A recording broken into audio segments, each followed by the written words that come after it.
ہے، یہ بھی قرآن ہے۔ رسول پاک صلی اللہ علیہ وسلم کے بارے میں قرآن نے کیا کیا نہیں کہا۔ اللہ کے رسول صلی اللہ علیہ وسلم کے بارے میں قرآن نے کہا، جب مصطفیٰ قبلے کی خواہش کے طور پر، صرف توجہ چاہوں گا، قبلے کی خواہش کے طور پر بیت المقدس کی طرف نماز ادا فرما رہے ہیں اور چہرہ بار بار آسمان کی طرف اٹھا کر دیکھتے ہیں، سورۃ فرماتا ہے قد نرا تقلب وجهك فی السماء، اے نبی آپ کا یہ چہرہ اٹھا اٹھا کر دیکھنا ہم دیکھ رہے ہیں۔ کبھی ہاتھ کا ذکر ہے، کبھی حبیب کے چہرے کا ذکر ہے، کبھی گفتگو کا ذکر ہے، کبھی سینے کا ذکر ہے، کبھی علم کا ذکر ہے۔ وعلمک ما لم تکن تعلم، یہ بھی قرآن ہے۔ میں اتنی آیتیں ابھی سرے پر پیش کر کے بتا رہا ہوں، ذرا غور کرو میرے پیارے، کیا قرآن میں صرف عمل کی آیتیں ہیں، صرف اطاعت کی آیتیں ہیں، صرف عمل کرنے کی آیتیں ہیں؟ نہیں، اسی قرآن میں لا ترفعوا اصواتکم فوق صوت النبی، نبی کی آواز پہ آواز بلند مت کرو، اعمال برباد ہو جائیں گے۔ اسی قرآن میں کسی نے باہر سے مصطفیٰ کو آواز دے دی تو اللہ فرماتا ہے ان الذین ینادونک من وراء الحجرات اکثرهم لا یعقلون، جو مقام مصطفیٰ نہیں جانتے ہیں، باہر سے رسول کو آواز دیتے ہیں، یہ دیہاتی ہیں، انہیں عقل نہیں ہے۔ ادب بارگاہ مصطفیٰ، نبی کی بارگاہ کا پروٹوکول قرآن سکھا رہا ہے، احترام قرآن سکھا رہا ہے، تعظیم کا حکم قرآن دے رہا ہے، رفعت ذکر کا ذکر قرآن کر رہا ہے۔ حضرت جبریل نے آ کر بتایا اور مولا نے آج کے ذکر کو بلند کیا ہے۔ جب رب نے ذکر کیا ہے، توجہ چاہوں گا علماء کی، قرآن میں اللہ نے یہ نہیں کہا میں نے تیرا ذکر بلند کیا، نہیں، ہم نے تیرا ذکر بلند کیا ہے۔ توجہ چاہوں گا، جو یکتا ہے، اکیلا ہے، وہ ہم کہتا ہے۔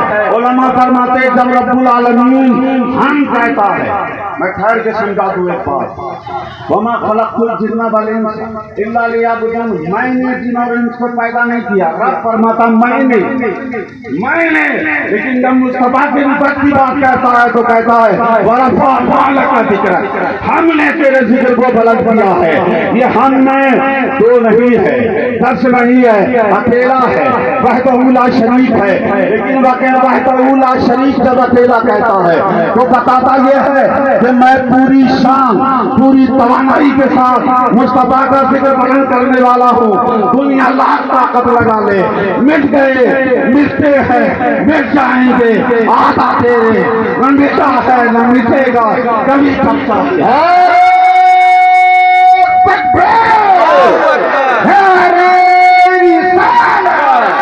جشن ولادت رسول، جشن آمد رسول، شان مصطفیٰ،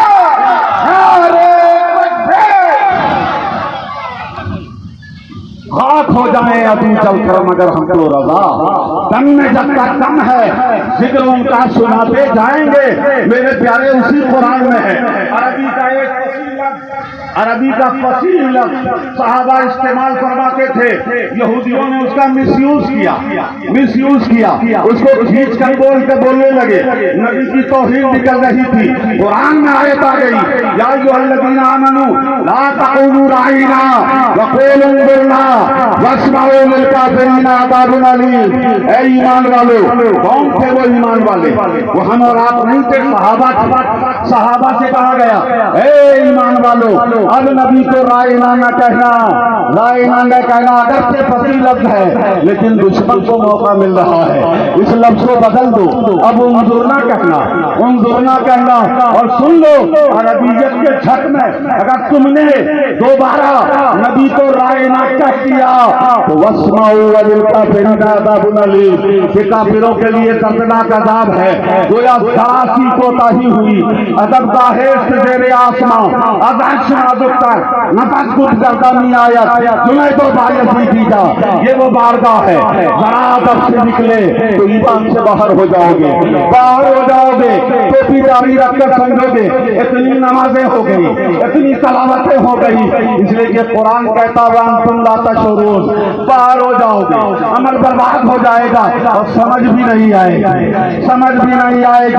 عمل کی بربادی سے بڑا عذاب شعور کا چھین لینا ہے، نقصان ہو جائے، نقصان کا احساس ہو تو بھرپائی ہو جائے گی، ریکوری ہو جائے گی، لیکن اگر احساس نہ ہو تو آدمی بھول بھلیوں میں ڈوبا رہے گا۔ یہ بارگاہ رسالت ہے، یہاں سے ذرا سا دلوں کا جائزہ لینا، دلوں کا جائزہ لینا، زبان سے بات نہ کرنا، دل میں محسوس کرنا کہ ذرا بھی بے ادبی آئی تو عمل برباد ہو جائیں گے۔ میرے پیارے، میں نے یہ قرآن کی آیتیں پیش کی ہے، میں ایک سوال کرنا چاہتا ہوں، میں آپ کو فیصلہ دینا چاہتا ہوں۔ وہی حدیث پاک، وہی حدیث پاک جہاں میرے آقا نماز کی ترغیب دے رہے، نمازوں پر ثواب بتا رہے، بشارتیں دے رہے ہیں، روزے کی فضیلتیں بیان کر رہے ہیں، حج کی فضیلتیں بیان کر رہے ہیں، تمام احکام کی فضیلتیں بیان کر رہے ہیں، برائیوں کی مذمت کر رہے ہیں، عذاب کی وعیدیں، برے عمل کا وعیدیں بتا رہے ہیں، سنا رہے ہیں، عذاب بتا رہے ہیں۔ حدیث میں یہ بھی ایک پہلو ہے کہ عمل پر بشارتیں ہیں، ترغیب ہے، اور گناہوں پر وعید ہے، عذاب کی تاکید ہے۔ لیکن اسی حدیث ذخیرہ حدیث میں میرے آقا یہ بھی فرماتے ہیں کہ نا سید و ولد آدم، میں اولاد آدم کا سردار ہوں، آدم ومن بعدہ تحت لوائی، کہ آدم اور ساری اولاد قیامت میں میرے جھنڈے کے نیچے ہوگی،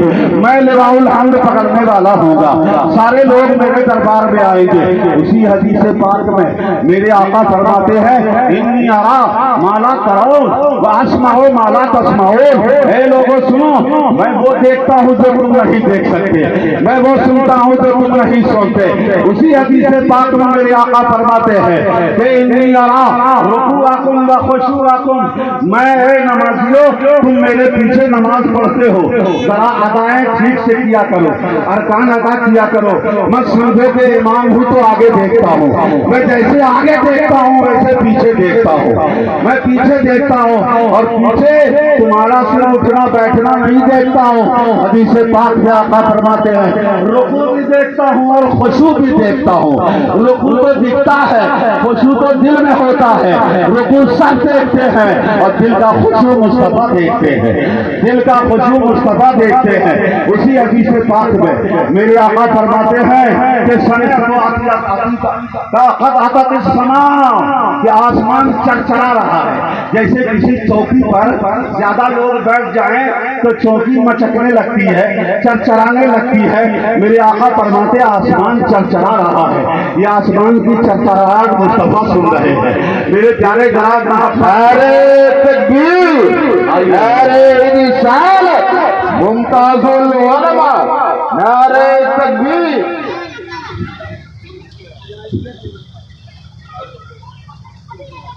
اسی حدیث پاک میں آقا فرماتے ہیں آسمان چرچرا رہا ہے اور اسے چرچرانے کا حق ہے۔ ذرا سوچ کر بتانا میرے پیارے، آج تک ترقی یافتہ دنیا ابھی چاند و مریخ کے سفر کر رہی ہے، ابھی آسمان پہ نہیں پہنچ پائی جو چرچراہٹ کو دیکھے۔ بتاؤ، سوچ کر مسلمان بتاؤ، مدینہ دور ہے یا آسمان دور ہے؟ مدینہ دور ہے یا آسمان دور ہے؟ جو آقا آسمان کی چرچراہٹ سنتے ہیں وہ میرا یا رسول اللہ نہیں سن سکتے، وہ میرا یا حبیب اللہ نہیں سنتے۔ میرے پیارے ذرا سوچتے اتنا ہی نہیں بلکہ میرے آقا فرماتے ہیں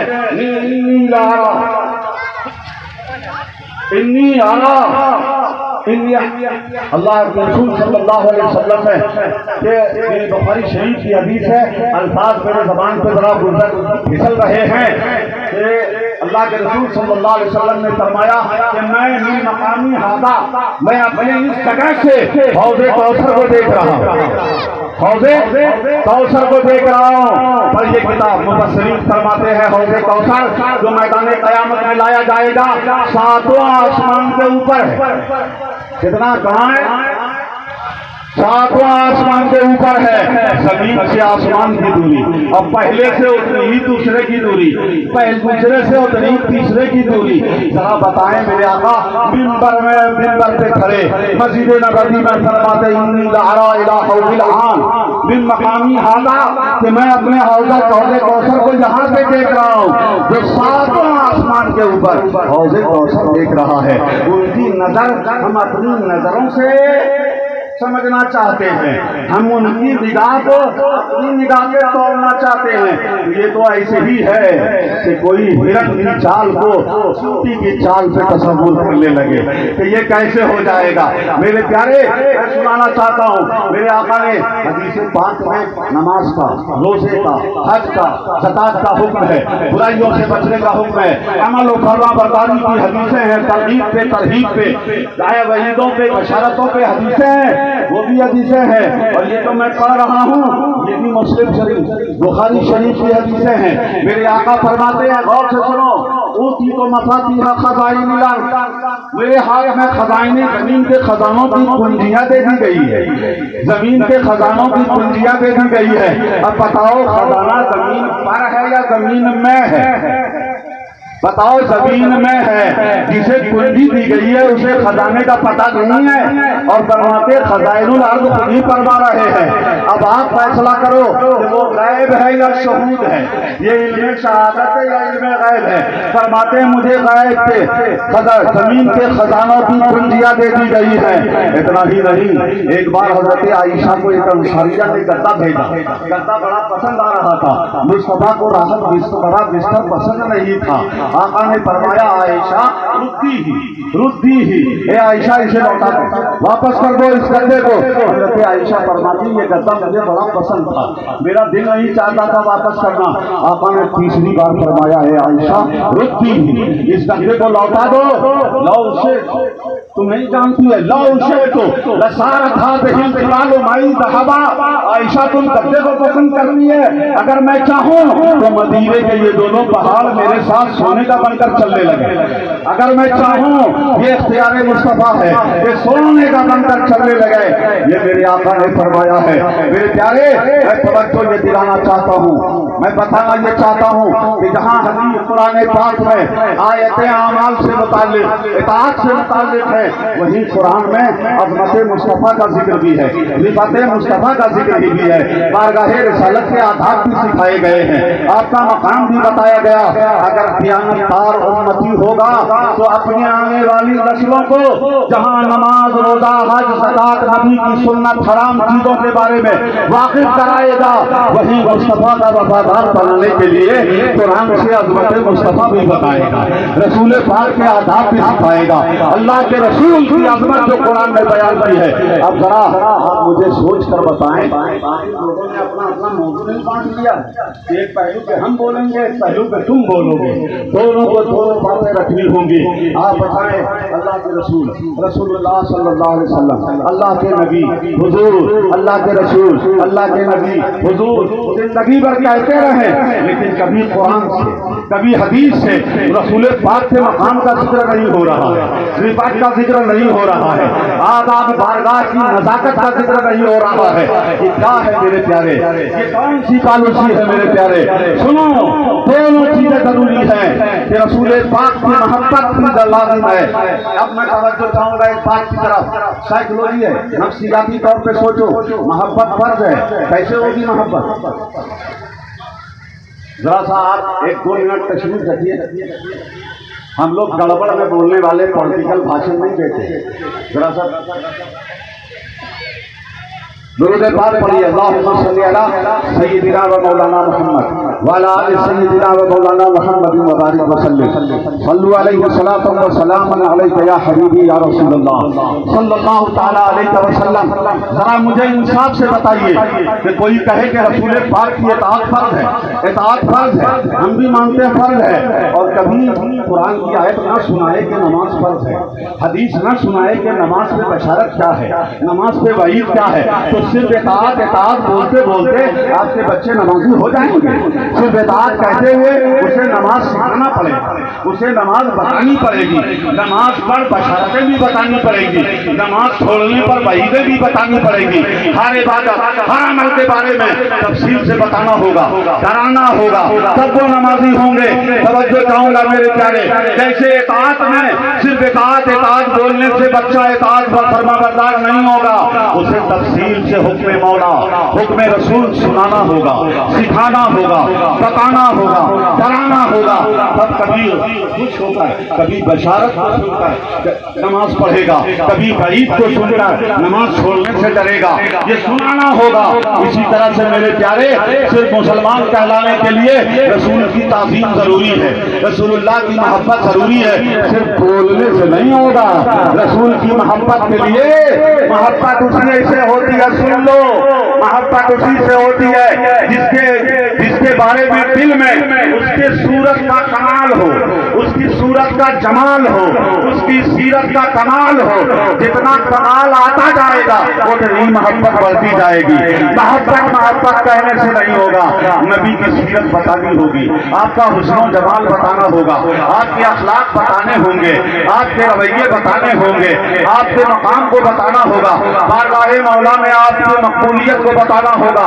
کہ میرے آقا فرماتے ہیں آدم صفی اللہ ہے، حضرت ابراہیم خلیل اللہ ہے، موسیٰ کلیم اللہ ہے، نوح صفی اللہ ہے، سب کچھ ہے، سچ ہے، لیکن سنو انا حبیب اللہ، میں اللہ کا حبیب ہوں۔ سارے انبیاء اپنی جگہ ہیں، لیکن میں اللہ کا حبیب ہوں۔ ولا فخر وانا اکرم الخلق عند اللہ، میں اللہ کے نزدیک مخلوق میں سب سے زیادہ مکرم ہوں۔ ولا فخر، اور اس پر فخر نہیں ہے۔ میرے آقا فرماتے ہیں میں یحرک حلق الجنہ، میں پہلا انسان ہوں گا جو جنت کی کنڈی کو ہلائے گا، پہلا جنت کو ہلانے والا میں ہوں گا۔ ولا فخر، لیکن اس پر غرور و گھمنڈ نہیں ہے۔ میرے آقا نے مقام بتایا ہے، فخر نہیں کیا ہے۔ اپنے بچوں کو، آنے والی نسلوں کو اطاعت رسول کے لیے اللہ اور اس کے رسول کا قول، بشارت اور وعیدیں بھی سنانی ہوں گی، اور دل میں محبت پیدا کرنے کے لیے قرآن سے رسول پاک کی عظمت، محبت، تعظیم، ساری چیزوں کا ذکر کرنا ہوگا۔ قوت عشق سے ہر فصل کو بالا کر دے، دہر میں اس میں محمد سے اجالا کر دے، صلی اللہ علیہ وسلم۔ السلام علیکم وآخر دعوانا الحمدللہ رب العالمین۔ استغفر اللہ لی ولکم ولسائر المؤمنین۔